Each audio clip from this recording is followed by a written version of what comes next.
Okay, my friends, I woke up this morning to see this. They resurrected, they say, an extinct species called a dire wolf. Now, this has always worried me about my research into these ancient creatures that died in the Great Flood. They were pre-flood creatures that were supposed to be removed. Now, why that is supposed to be removed, I don't know. But if it's extinct, I would imagine it went extinct for some specific reason. Was it because it was in the Great Flood and it went extinct? I don't know. But when I saw it, I said, whoa, this is not right. They should not be doing this kind of stuff. In my mind, that is just totally wrong. And they're touting it as a big thing. We just figured out how to bring creatures back from the dead, basically. I don't think that's good. I don't think it's good at all. Now, if you remember Jurassic Park, they wanted to bring back the dinosaurs. Well, dinosaurs are not really that big. The things I'm talking about, you bring those things back, we're in trouble. And they should just stay the hell out of that realm.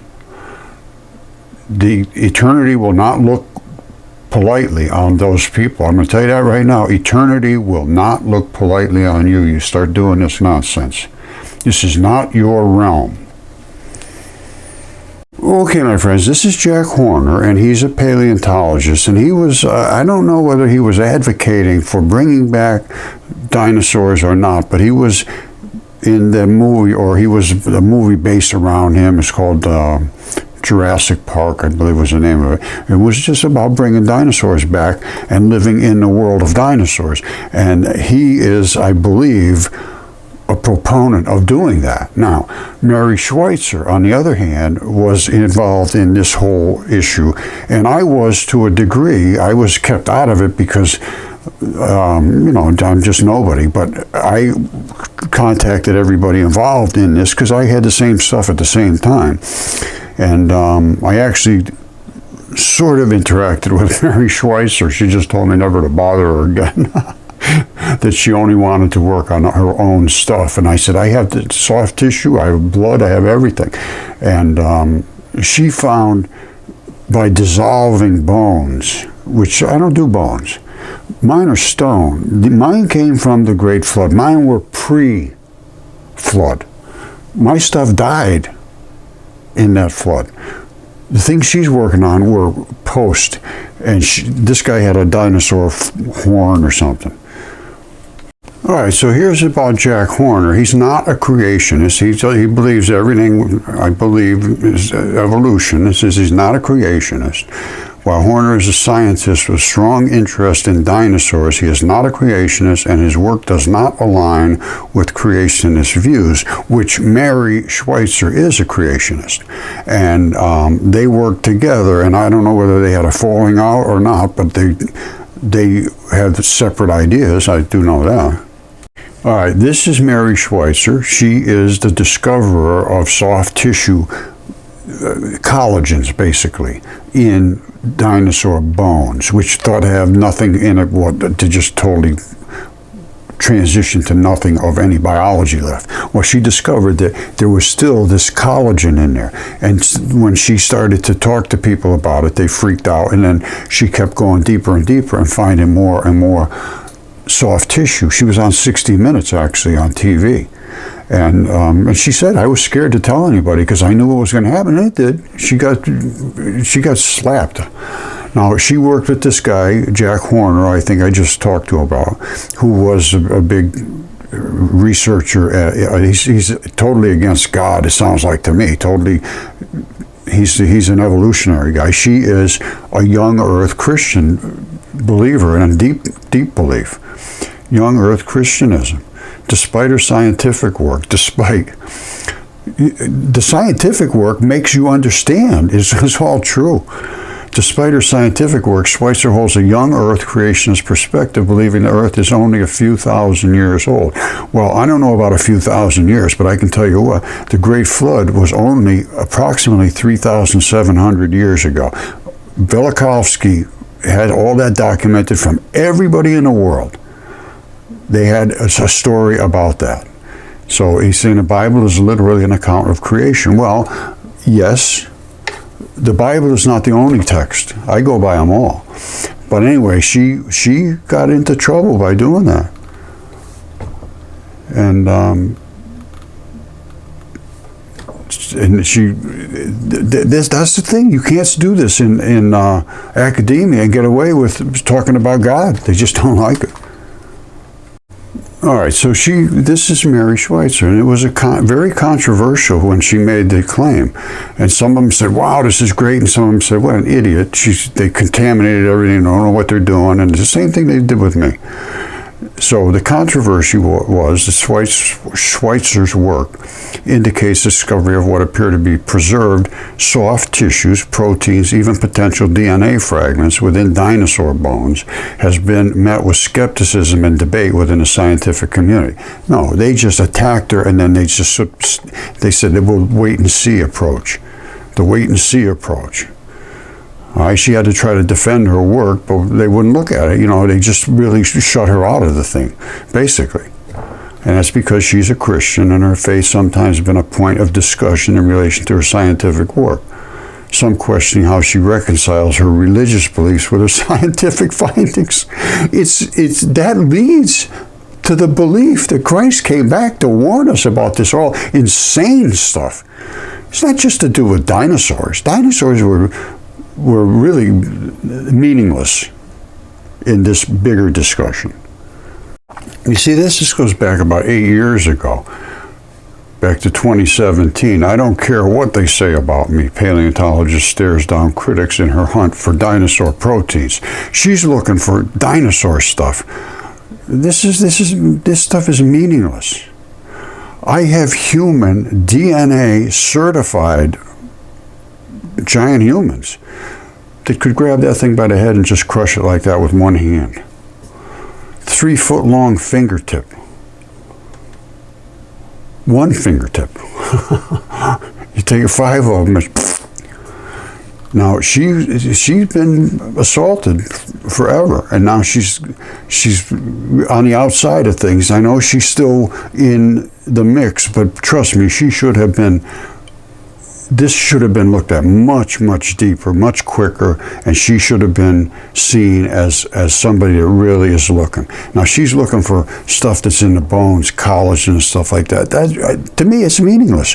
When I show you, well, I have shown you my soft tissue fossils that are gigantic human beings. So, and I contacted her, and she would not respond to me, so I got to be honest with you, this is kind of funny, but this is what I actually did. I said, look, I can back you up. I have everything to show the same stuff you got. And mine is, at that time it wasn't DNA certified or anything, but anyway, I tried to contact her and she wouldn't talk to me. So I ended up calling and talking to the guy down the hall from her at the university where she was, and I said I had a very important thing, I had to talk to her, and she did call me, or I don't know what she did, emailed me, but she said, I don't want to talk to you, don't bother me, I don't touch anything other than my own stuff. So that was it with Mary Schweitzer. But what I'm worried about is some whack job like this Jack Horner or somebody trying to recreate these giants. They want to do dinosaurs. This worries me. This dire wolf thing worries me. But I got to show you something that's kind of cute. My dog I had was just like that. His name was Leaf. He used to attack Barney and kill him. He grew into those ears. He was a big, big dog. This is when he was just a tiny puppy. And this dog was a thoughtful dog. Boy, I tell you, you could look at him and see that he was always thinking. That was a thoughtful dog. Poor Leaf is gone now, but he was good. Anyway, we're going to go over all other things I have. She had found soft tissues. I found blood coming out of them. That's blood coming out of that lung right there. And this lung right here, which is right here on the counter, is DNA tested. And this one here, just the blood came out of it. Now, this is what worries me. Some of these people, who knows what they're going to do. But I've been showing this stuff, and the reason I'm showing it, just like Mary Schweitzer, she's a committed Christian right now. I am too. I never was. I found this by finding science. Science led me to Jesus. I can't find any reason not to believe in Jesus Christ. He was as advertised, as far as I'm concerned. There's so many things he said that nobody could take. The earth is, well, he said, when you discover the world, you will discover a corpse. When you discover the world, you will discover the body. It's all body parts. The whole thing is it's a corpse. There's no question about that in my mind. And literally everywhere. And he said we are made out of light. That's also no question whatsoever in my mind. We're made out of the particles of light. It's dipole electron flood theory. They're the tiniest little bits and pieces that condense, and the waters above the firmament, which is the ionosphere. That's where the rubber hits the road. That's where the light coming in smashes our atmosphere, and it's thousands of degrees in that scrub zone. And that light above is really, it's water. It's atomic vapor. At this point, it's a vapor, but it's still water. After it gets through the other side of the ionosphere, it turns into literal water. So separate the waters from above from the waters below. There's so much that Jesus said and that is written about, and then every one of them had giants and dragons and monsters and gods and eternity and battles in the heavens. 100%. 100% of every culture on earth. So don't tell me they were all just crazy. And a lot of them didn't even know about the other culture. And that's the thing that I wonder about, is Quetzalcoatl on the Mesoamerican side and the Middle East cultures with Jesus and all the other, religious people from that, Christianity and Judaism and all that stuff over there. Two separate things, and I don't think they know about each other. At that point, they just didn't know about each other. However, Quetzalcoatl and Jesus were both associated with Venus. There's so much to think about this now, but just because you're scientific, being scientific means you just say what somebody else told you to say. That's what it is now. Scientific is no big deal. Absolutely none whatsoever at this point. You got to be unscientific to understand science. Okay, shocker du jour. This came in from Jeff Stone King, GS Holland on YouTube, and he wants me to take another look at this, what I claim to be a heart, and I believe it is.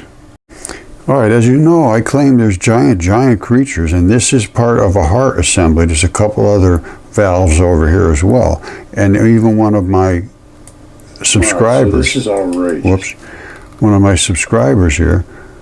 I'm a cardiac and vascular ultrasound technologist. I think it's a mitral valve, chordae tendineae. I also see pulmonary veins and coronary arteries. Diana, thank you. And I go through this. It's just 26 minutes long. I'll probably go through this and update it now with the new information I have, because now I know exactly where it was. I don't even think I knew where it was. People send me these pictures and I look at it and I say, well, I know what it is. Where it is, I don't know. But now I know where it is. I got that from one of my other subscribers today. And this goes back a year or so. So let's update it. But anyway, that's it for today about Mary Schweitzer and about all this stuff and about, she took a beating for this. And she's only in the bone area. Bones are after the Great Flood. There was no bones. All right, this was soft tissue, but it turned into stone. All right, because of nucleophilic substitution and invasion. It's understood now, but they won't talk about it because it changes everything. And it shows the giants were real, and that's a hair follicle from some gigantic creature. That's the muscle attachment. That's the sebaceous gland, the hair shaft, the root, and the vein and the artery. and it transitioned into stone because of the conditions it was in. And other ones, everything turns into stone based around what it was actually in. This is a lung, and you can actually see the alveoli. See all those little circles? And these are the little blood came out of this.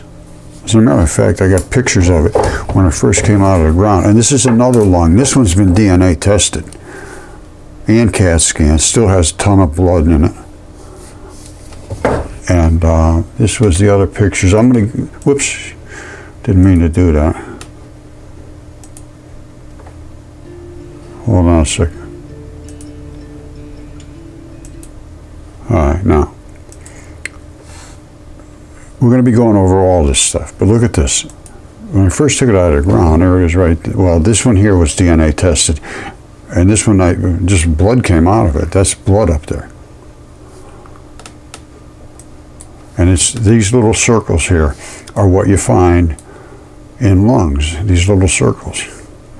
And inside those little circles, there's a lot of blood transferring through there, picking up oxygen. That's what your lungs do. And this was that bloody one right there. And this is what came out of it. Came right out of these little bloody spots here. Well, this spot you can't really see much. Well, some down here. By the way, this right here, I'm going to show you on Google Earth in the next video about that gigantic heart. Because everywhere there's a heart, there's going to be lungs attached. And I did find the lungs. And those little red dots. Where do you see it? All right, don't forget when you come back for the next video, these little red dots, I'm going to show you this. It's just stunning.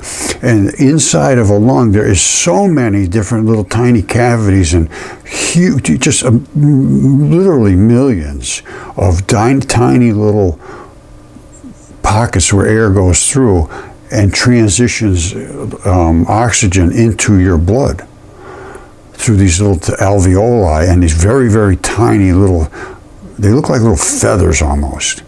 And they turn from black to yellow to red, and it goes back into your body with the oxygen. So anyway, we're going to be going through this, and I've had people send me those. Angela down in West Virginia, she sent me some of those actual alveoli. They're tiny, even because they're huge, but they're tiny. In other words, ours you never see them. You just almost no way to see them. And there's just so many of them, and you have to have that because all you're dealing with is oxygen. It's just the tiniest little molecule of air. Basically, it's oxygen. So it has to get in there, work its way into your blood, go through, come back, respirate out with carbon dioxide and so forth. And that all happens in here. And it all happens through the transpiration, it transfers the oxygen through the alveoli into the blood. And it's picked up with pretty much iron. So, all right, so don't get lost because the next video is going to be about this, I believe, is a giant heart. And I can show that in a number of ways. And there are other little valves over here. Your heart has a whole batch of different plumbing and tubing and valves, as you will see in the next video. It is a complex little bugger, and there are two types of blood which we are also going to be talking about. So thank you for watching, and please come back. There's so much to do that this is never going to end. So stay tuned, subscribe, please thumb up. We could use more exposure. Share, like, and help me to understand the things I see. This was fabulous. This woman, or I believe Diana is her name, she said, that's a heart. I'm a technician. I know this stuff. And she's right. I agree with her 100%. Because I know the chemistry, the red blood and the yellow and the black and, where they exist. And, I'll show you. You'll see. All right, remember I told you I found the lungs? Well, this is a lung. And you see these little red dots? Inside the lung, there is just thousands and thousands and thousands of layers of tissue that is surrounded by red blood and so forth. And there's little tiny pockets that the air runs through. These round balls here are like gigantic, enormous auditoriums, and inside of them there's huge number of little tiny vessels that let the oxygen transfer into the blood. Now, I'm showing you this red dot here. You see these red dots? Well, look at this. As I told you, that I believe was a heart. What I'm showing you here, I believe, is a heart. And anytime you have a heart, you're going to have lungs pretty damn close. And guess what? We do have lungs. Earth to lungs. That's the real red dot at the top. This is all the cavities inside the lungs. All of that is in there to absorb oxygen. And we all know about the iron banding in the lungs.